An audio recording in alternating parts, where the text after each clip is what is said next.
The record begins with a sound. Not an explosion, not a declaration, not the thunder of fleets tearing through fold space above a dying world. Just a sound, soft, rhythmic, almost gentle, coming from inside the sealed vault beneath the Galactic Council's primary archive tower on Vel Sarath. Tab, tab, tab. 3 of the Council's archival drones investigated the sound at 3:40 station time. They found nothing. The vault was registered as empty, had been registered as empty for 11 days, ever since the last human diplomatic liaison had been escorted off station under armed guard, humanity's observer credentials formally revoked. The drones logged the sound as structural resonance, filed it, moved on. 14 hours later, the capital went dark. Not metaphorically, not politically. Every light source on Vel Sarath, a station housing 4.2 million beings from 47 species, extinguished simultaneously. Every communication relay, every transit beacon, every life support status indicator. 14 seconds of total, absolute darkness. When the lights returned, 2 things were different. The Council's Extinction Declaration, broadcast to every inhabited system in the known galaxy, signed by all 9 seat holders, sealed with the permanent record cipher that had never once been broken in 300 years of galactic governance, had been altered. 1 word had been changed. And the seat at the council table traditionally reserved for humanity, empty for 11 days, formally decommissioned, its nameplate already removed and melted, held something. Not a human, not a weapon. A child's drawing in crayon of a son. Senior archivist Thessaly Vorn had worked beneath the council for 31 years, and she had never once seen a seat holder afraid. She saw it now. Councillor Darathun, eldest of the 9, representative of the Vel Kindai Collective, stood before the altered record with his secondary arms folded so tightly across his chest that his carapace was audibly clicking. He was a being who had negotiated the end of the threaded war, who had sat unmoved through the ruin plague hearings while civilizations described their dead in numbers that didn't fit in language. He was staring at a crayon drawing, and his hands would not stop moving. "Tell me," he said quietly, "what was changed?" Thessaly kept her voice flat.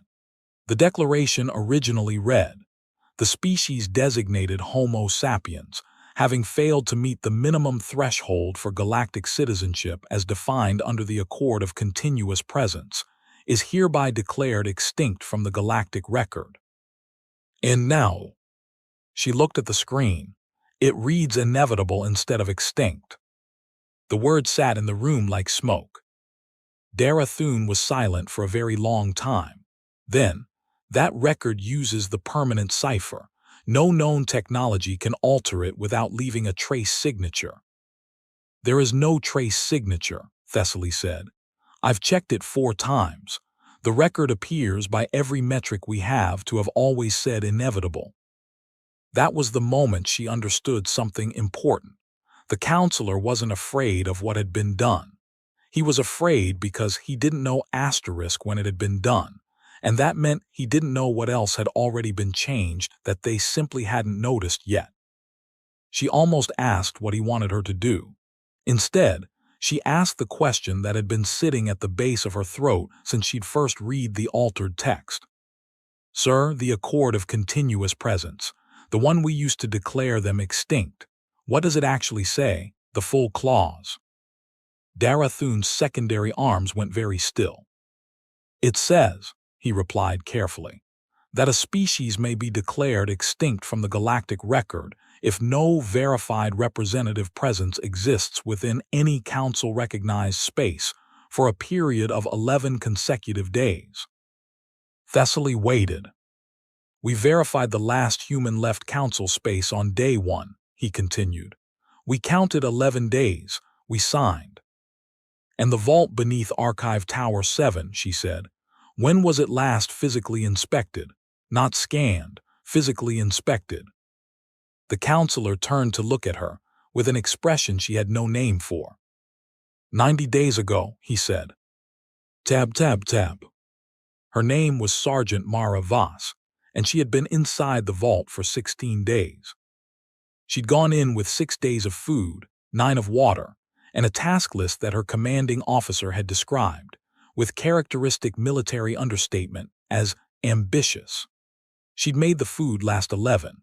The water she'd rationed so aggressively that her lips had cracked and bled for the last 4 days, leaving small rust-colored spots on the collar of her uniform that she kept turning inward so she wouldn't have to look at them.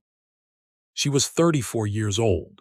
She'd been a structural systems engineer before the war, before the Council's pacification fleet, had glassed 2 of humanity's outer colonies, and called it a proportional response to border violations that humanity's own records showed had never occurred.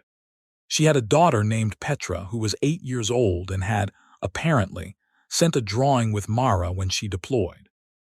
Mara hadn't known about it until she found it tucked inside her kit bag on day 3, folded into a square so small it might have been invisible. She'd kept it flat under her left palm while she worked. The vault was not large. It smelled like recycled air and metal, and increasingly like herself. She had a microlight she used in 30-minute intervals to conserve power, which meant she spent most of her time working in absolute dark, navigating by touch and memory across a space she had mapped so thoroughly she could have drawn it with her eyes closed. She did draw it, actually, on day 9, on the back of Petra's picture in the margins with a stylus she'd repurposed from a damaged datapad, a complete schematic of every access point, every relay junction, every subtle architectural flaw in the vault's integration with the station's wider network that she'd spent 16 days methodically exploiting. The Council had built Vel-Sareth to be impenetrable, and it was from the outside. Nobody had seriously considered that the threat might already be inside, sealed voluntarily in a room with no food, working in the dark.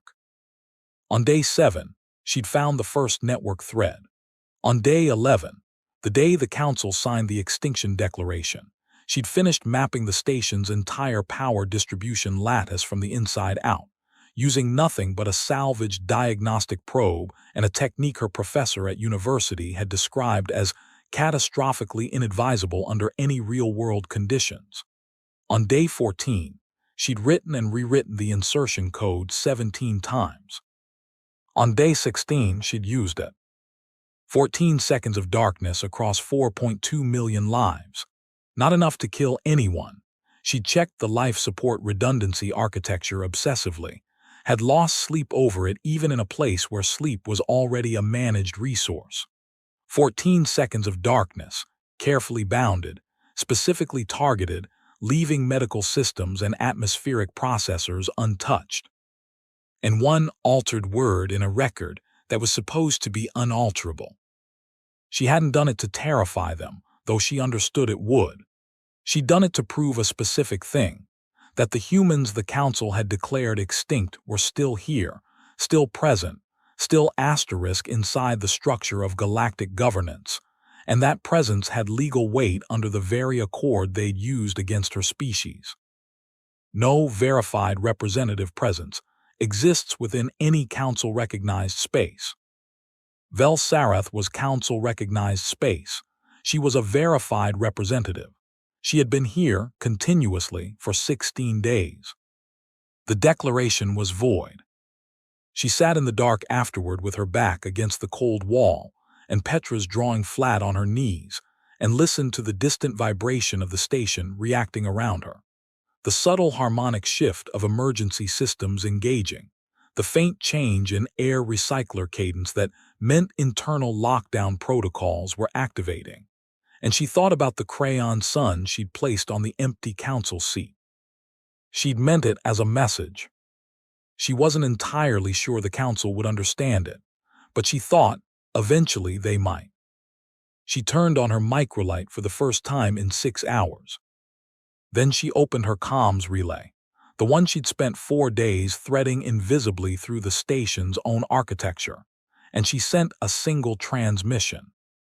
Not to the Council, not to the fleet that was almost certainly massing in fold space just beyond the system's edge.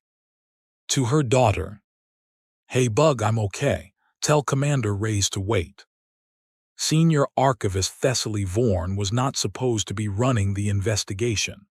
That fell, technically, to the Council's security apparatus, a body of 11 senior analysts, 3 autonomous enforcement constructs, and a Vel-Kindi threat assessment system that had accurately predicted every major security incident in recorded Council history. They had been searching the station for 4 hours and found nothing. Thessaly had been working for 40 minutes, and she thought she knew exactly where to look. It wasn't because she was smarter than the security apparatus or more experienced or better equipped. It was because she was an archivist. Her entire professional life was the management of information, specifically, the gap between what information appeared to say and what it actually contained. She had spent 31 years learning to read absence, to notice what wasn't there. What wasn't there, in Vel Sareth's structural logs, was any record of routine physical inspection for Archive Vault 7 in the last 90 days. That wasn't unusual by itself, but paired with the vault's atmospheric sensor data, which showed a perfectly stable, biologically empty environment for 90 days with no fluctuation whatsoever. Perfectly stable was wrong. No biological environment was perfectly stable. Biosensors logged microfluctuations constantly, temperature gradients from heat sources, atmospheric composition shifts from respiration. Even an empty room had small variations driven by the building's own systems. Vault 7 had logged the same atmospheric reading, to the 4th decimal place, every hour for 90 days. Someone had put it on a loop. "She's been here the whole time," Thessaly said to no one in particular, because there was no one else in the archive room at that moment. "The whole time we were counting, she was already inside." She sat very still with that for a moment. Then she thought about the 3 archival drones who had investigated the tapping sound at 3:40, 11 days ago, 2 days before the Extinction Declaration had been finalized and signed. 2 days before, a human had been tapping on the wall of a sealed vault, and they'd filed it as structural resonance. "Oh," Thessaly said softly, "oh, she was asking us to look." It took another hour for the security apparatus to accept Thessaly's analysis, 90 minutes to reconfigure their search methodology, and 4 more minutes after that to locate the vault's actual atmospheric readings beneath the loop data. The readings showed a human being, alive, in Vault 7. They also showed something the security apparatus's threat assessment model flagged immediately, and then, apparently, flagged again because it didn't believe its own output the first time. The human's biometrics indicated she was calm. Not merely not panicked, not resigned, not the flat affect of shock or depleted stress hormones or psychological collapse. Her heart rate was elevated, 63% above baseline, which the system identified as mild physical exertion. But her cortisol levels, as read by the vault's internal biosensors, were within what the database classified as normal functional range. The security apparatus had extensive records on human physiology, assembled during the period of humanity's observer status.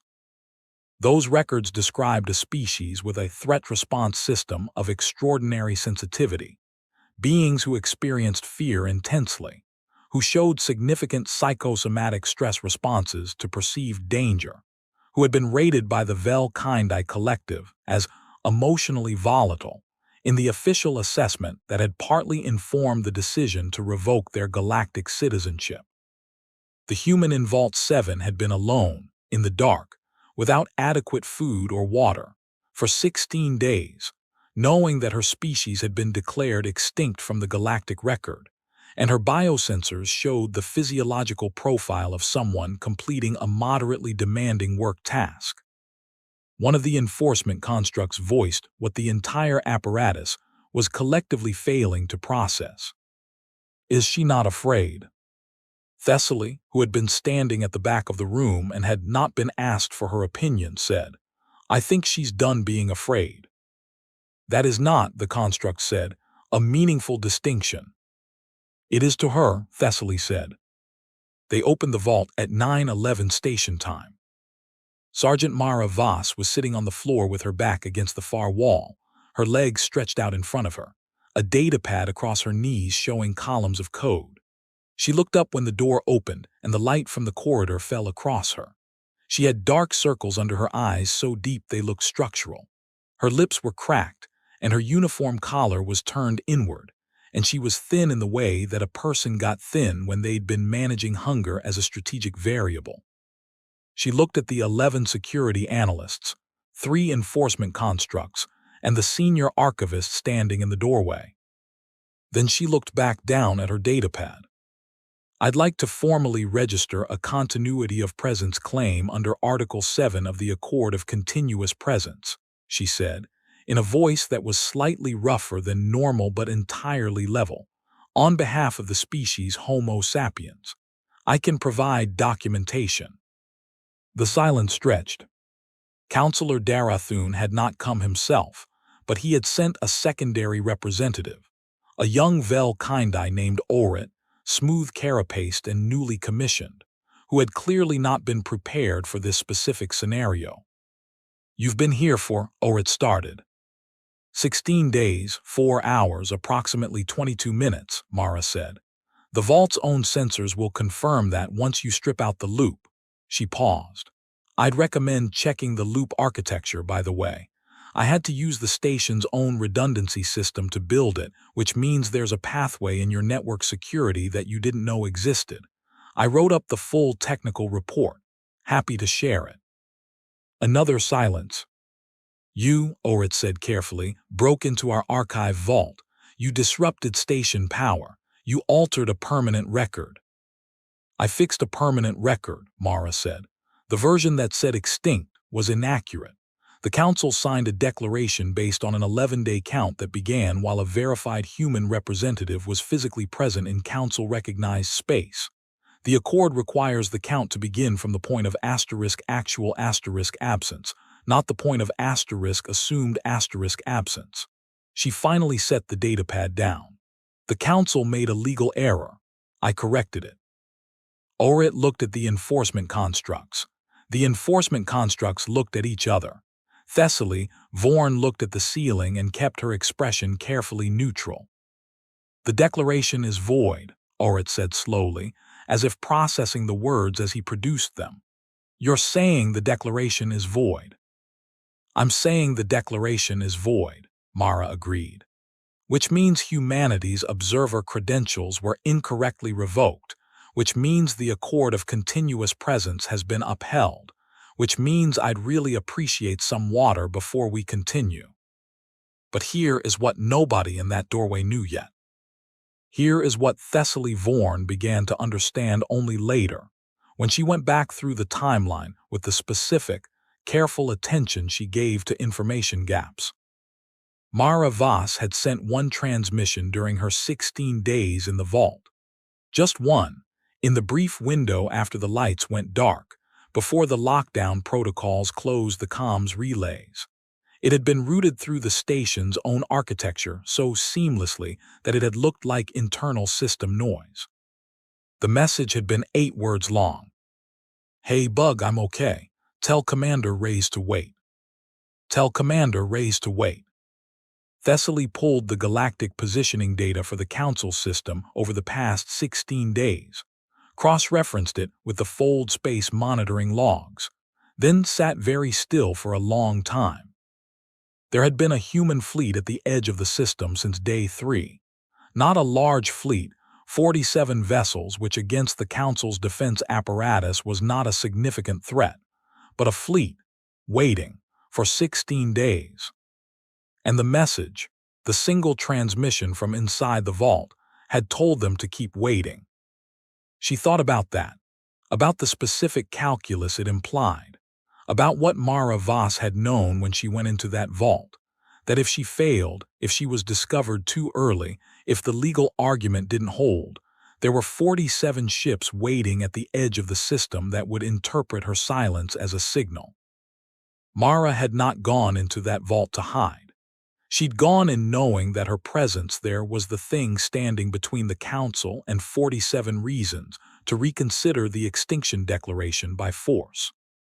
And she'd spent 16 days making sure the legal argument succeeded, so the fleet never had to move. She'd been simultaneously a diplomatic representative, a legal maneuver, a network infiltration operation, and a deterrent. In a vault, in the dark, alone, with cracked lips and her daughter's drawing under her hand, Thessaly went back to the altered record and read the single changed word again. Inevitable. She hadn't understood it as a message when she'd first seen it. She'd thought it was a threat, a taunt, the kind of thing a desperate species produced in its final hours, a defiant declaration with no mechanism behind it. Now she understood it differently. It wasn't a threat. It wasn't even a declaration. It was a description. Not "we will return," not "you haven't seen the last of us." Just, this was always going to happen. The Council had believed they were managing the extinction of a minor species. They had, in fact, been in the middle of a negotiation they hadn't known they were participating in, with a representative they hadn't known was present, conducted according to a legal framework the humans had apparently studied in more depth than the Council itself had. Thessaly sat with that for a very long time. Then she went to find Counselor Darathun, because she thought he needed to understand something before the formal session resumed, and the Council decided how to respond to Sergeant Voss's continuity claim. She found him in his private chamber, standing before the window that overlooked the station's interior atrium, watching the lights that had gone out and come back on. "Counselor," she said, "I need to show you something." He turned, read her expression. "Show me." She laid out the timeline, the fleet at the edge of the system, the transmission, the careful, specific legal architecture of what Mara Voss had done, the way it engaged the Accord on its own terms, created no legitimate grounds for a military response, left the Council no option that didn't involve either recognizing the claim or visibly violating their own foundational laws. Darathun listened without interrupting. That itself told her something. He was a being who interrupted often, who processed by engagement, who treated silence as wastable space. That he went completely quiet told her he was reorganizing something fundamental. When she finished, he said, "How long have they been planning this?" "The vault access was prepared at least 90 days ago," Thessaly said. "Possibly longer, but Counselor," she hesitated, "the question I keep returning to is not how long they planned it. It's what they were planning asterisk for asterisk." Meaning, the fleet didn't move, even when the Extinction Declaration was signed and broadcast galaxy-wide, even when, from their perspective, they had every justification, legal, moral, emotional, to treat it as a declaration of war. She looked at him steadily. They waited, because one person in a vault told them to wait, and they trusted that one person to be right. Darathun was quiet for a moment. "You find that admirable," he said. "I find it," Thessaly said carefully, "the most disciplined thing I have ever encountered in 31 years of galactic governance work. And I find it," she paused, "I find it very, very important that we understand it correctly. Because if we treat this as a security incident and respond accordingly, I think we will have misunderstood what just happened at a level we will not recover from." "And what did just happen?" Thessaly thought about a woman sitting in the dark for 16 days, about cracked lips, about a daughter's drawing under a left hand, about 47 ships holding perfectly still because they trusted one voice that said asterisk wait. "They showed us," she said, "that they can be more patient than us, more legally precise than us, more internally disciplined than us, and more willing to endure personal cost in service of an outcome that benefits everyone, including us, than we are willing to be." She paused. "That is not a species that failed the threshold for galactic citizenship. That is a species that just demonstrated citizenship at a level none of the nine have been asked to perform. The counselor stood very still. And the word, he said finally, inevitable. Yes. She put it there so we would ask exactly this question. Yes. Another long silence. She's still in the vault. She's been moved to medical, Thessaly said. She's dehydrated but stable. She asked for water and then asked if she could sleep. Those were her only two requests. Darathun made a sound that in Vel-Kindi physiology indicated a fundamental recalibration of a held position. It was not a sound Thessaly had ever heard a counselor make in direct response to a human before. Schedule a formal session, he said. Full council. I want her present, as an observer, full credentials reinstated, her species status under review pending a complete re-examination of the evidence. He paused. And find out what the changed word requires us to do, legally, to the declaration. If it appears in the permanent record as inevitable asterisk, what does that actually mean under galactic law? Thessaly had already looked that up. She'd looked it up the moment she'd first read the altered text, before she'd known anything else, because she was an archivist, and that was what archivists did. She told him. His secondary arms went very still again. Under galactic law, a declaration in the permanent record did not merely describe a species status. It functioned as a legal instrument, a binding statement of intent with the full weight of council authority behind it. Extinct asterisk meant removed from the galactic record, credentials revoked, territorial claims dissolved, all protection under accord law withdrawn. Inevitable meant something the permanent record had never contained before, because no one had ever written it there. It wasn't a recognized legal status category. It had no defined meaning under the accord. Which meant, under the rules governing undefined terms in the permanent record, it defaulted to the last defined state of the instrument as written. Observer status, full credentials, all protections intact. Because inevitable was not extinct asterisk, the declaration had not succeeded. The attempt to remove humanity had, legally, produced a document that meant the opposite of what it had been designed to mean. Mara Voss hadn't just preserved humanity's legal status. By changing one word, she had made the declaration itself into the legal instrument of humanity's restoration. Thessaly suspected Mara had known that before she changed it. Suspected it with the same certainty she reserved for things she couldn't quite prove, but understood at a level beneath proof. She also suspected, and this was the thought that stayed with her through the formal session, through the acrimonious debate among the nine, through Counselor Darathun's careful and unprecedented motion to suspend the declaration pending full review, that the crayon sun on the empty seat had not been placed there as a taunt. It had been placed there as a reminder. The council had forgotten, somewhere in the careful machinery of governance and threshold assessments and galactic citizenship criteria, what the sun looked like to a species that had grown up staring directly at one, had built calendars around it, religions around it, entire agricultural and architectural civilizations oriented toward its specific light at specific times of year. A species that had been shaped over millions of years by the experience of living in an environment that would kill them in seconds without constant, careful management, and had not merely survived, but had learned to call it home. Had learned, specifically, to find it beautiful. The drawing was 8 crayon strokes, a rough circle, lines radiating outward, colored yellow-orange by a child who had no reason yet to think of her son as anything other than the natural center of a livable universe. Thessaly stood at the edge of the council chamber during the session, watching the nine argue over legal precedent and security implications, and what it meant for galactic stability if a species could bypass permanent record encryption through physical infiltration and network architecture exploitation.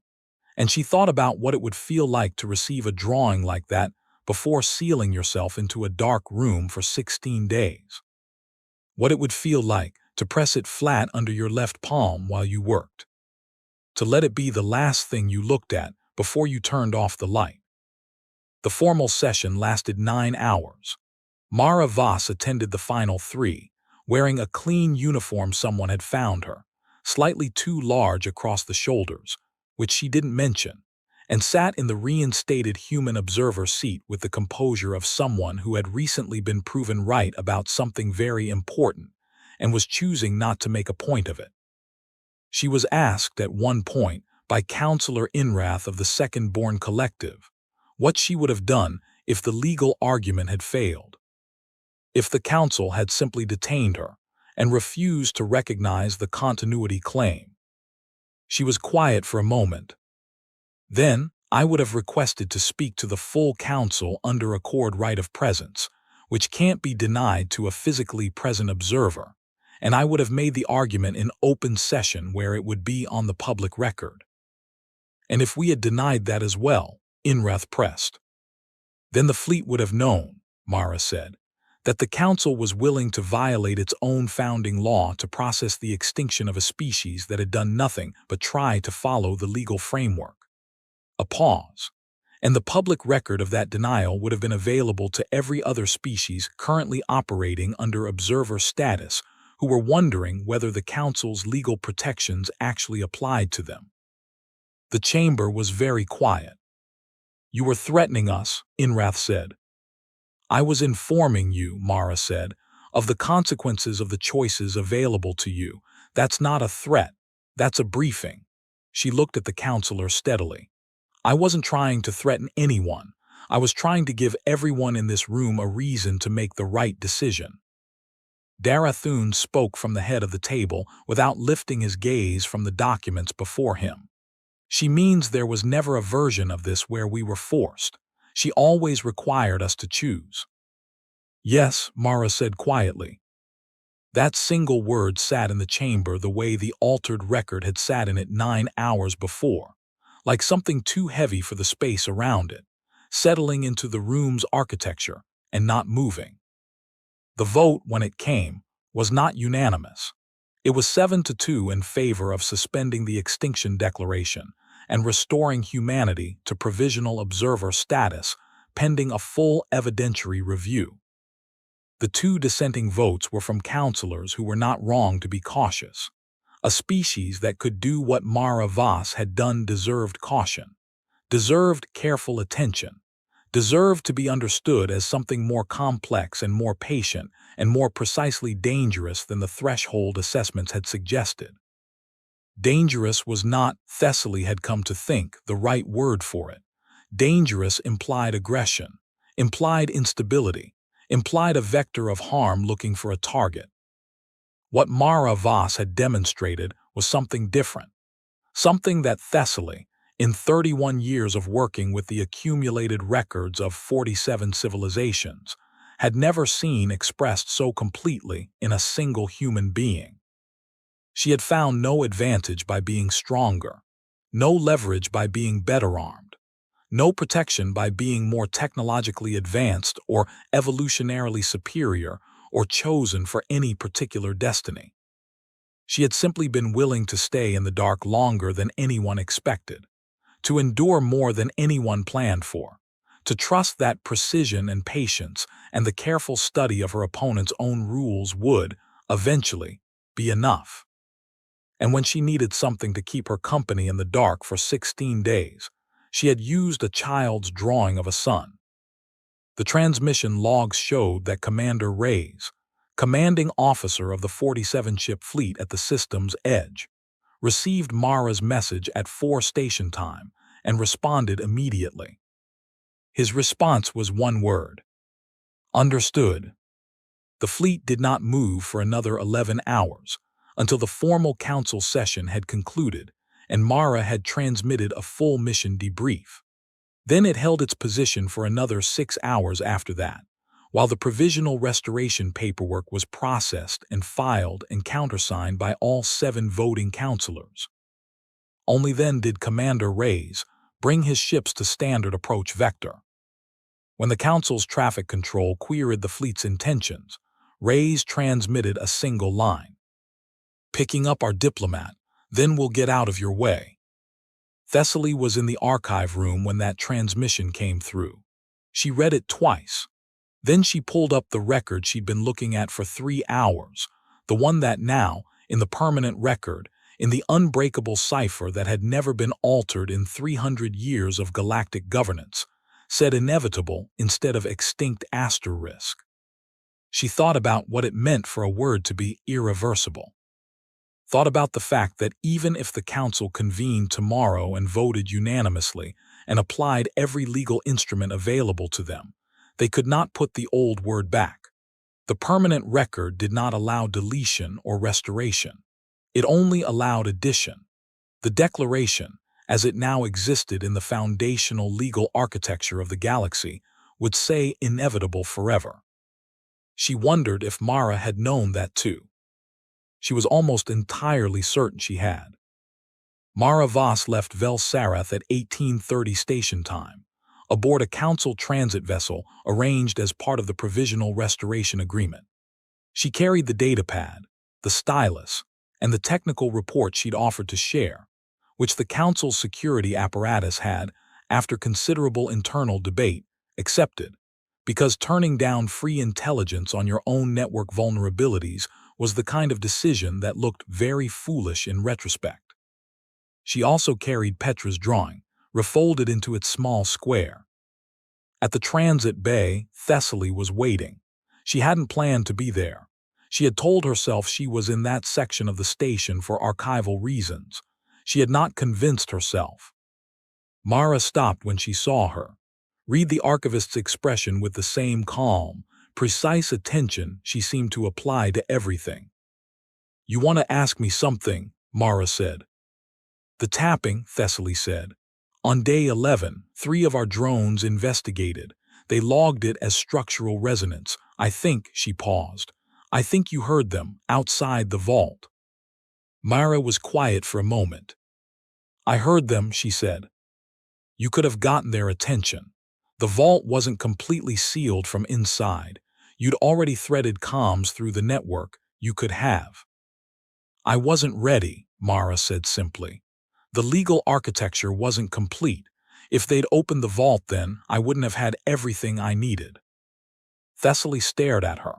"You heard beings standing 2 meters from you who could have ended 16 days of isolation, and you chose not to tell them you were there." "Yes." "Because the timing wasn't right." "Yes." Thessaly absorbed this. "The drawing," she said finally, "the one on the Council seat, why a sun?" Mara's expression shifted, the first time in all of Thessaly's observation of her that something fully personal crossed her face. Not grief exactly, not sentimentality, something quieter and more permanent. "Because it was what I had," she said. "And because," she stopped, seemed to choose the next words carefully. "We spent a very long time being told we weren't ready, that we didn't meet the threshold, that we weren't developed enough, stable enough, advanced enough for inclusion."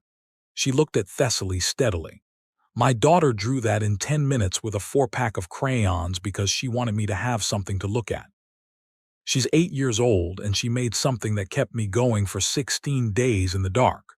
A pause. "I thought the Council should know what that looks like." She picked up her bag and walked toward the transit bay. Thessaly did not follow.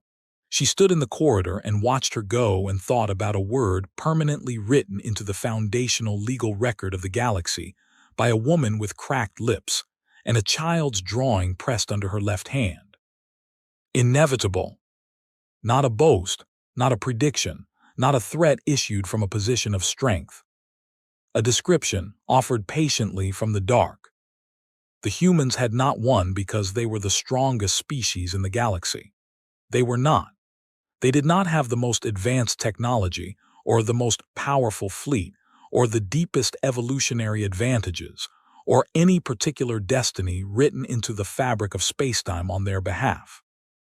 They had won because when every rational civilization would have accepted the verdict, would have mourned and adapted and eventually dissolved into the galactic record as a footnote, One human being had gone into a room with a datapad and her daughter's drawing and sat in the dark for 16 days, and decided that the correct response to being declared extinct was to quietly, precisely, and irrevocably prove it wrong. And because 47 ships had waited at the edge of a system for all 16 of those days, trusting completely in one voice that said asterisk not yet. That trust, that specific, extraordinary discipline, that willingness to hold still when every instinct said move. That was the thing the Council had not measured, had not thought to measure, had no category for in any threshold assessment ever devised. Thessaly walked back to the archive room and pulled up the permanent record one more time. She read the word. She thought about what it meant, truly, to look at a species and fail to understand that their deepest strength was not something you could see in the light, that it only became visible in the dark, in the silence, in the long spaces between action where most civilizations could not bear to simply be still and wait. She thought about a little girl's son, 8 crayon strokes, left on an empty seat in the chamber where the galaxy decided who mattered. She closed the file. The word was still there, would always be there.